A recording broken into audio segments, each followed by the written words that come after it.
കാലക്രമേണ മങ്ങിപ്പോകുന്ന പെർഫ്യൂമിൻ്റെ സുഗന്ധം പോലെ നിങ്ങളുടെ സ്നേഹവും കുറയ്ക്കും എന്നാണ് വിശ്വാസം. അപ്പോൾ ഈ കാര്യവും നിങ്ങൾ തീർച്ചയായിട്ടും ഒഴിവാക്കേണ്ടതാണ്. അടുത്ത ഇതും സർവ്വസാധാരണമായി നമ്മൾ കൊടുക്കുന്ന ഒരു കാര്യമാണ് ഷൂസ്. അപ്പോൾ ഈ ഷൂ നിങ്ങളുടെ റിലേഷൻ കാമുകിയോ കാമുകനോ കൊടുക്കുന്നത് വേണ്ടി നിങ്ങൾ വാങ്ങിക്കുകയാണെങ്കിൽ അത് നിങ്ങളുടെ വേർപിരിവിലേക്ക് കാരണമാകുമെന്ന് വിശ്വസിക്കപ്പെടുന്നു. അപ്പോൾ ഈ കാര്യവും നിങ്ങൾ തീർച്ചയായിട്ടും ഒഴിവാക്കേണ്ടതാണ്. അടുത്തതായിട്ട് കറുത്ത കളറുള്ള വസ്ത്രങ്ങൾ.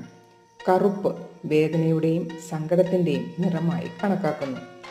നിങ്ങൾ ഒരാൾക്ക് ഒരു കറുത്ത ഡ്രസ്സ് കൊടുക്കുമ്പോൾ നിങ്ങൾ ആ വ്യക്തിയുടെ ശവസംസ്കാരത്തിന് പോകുമെന്നാണ് വിശ്വാസം. അപ്പോൾ കറുത്ത ഡ്രസ്സ് നിങ്ങൾ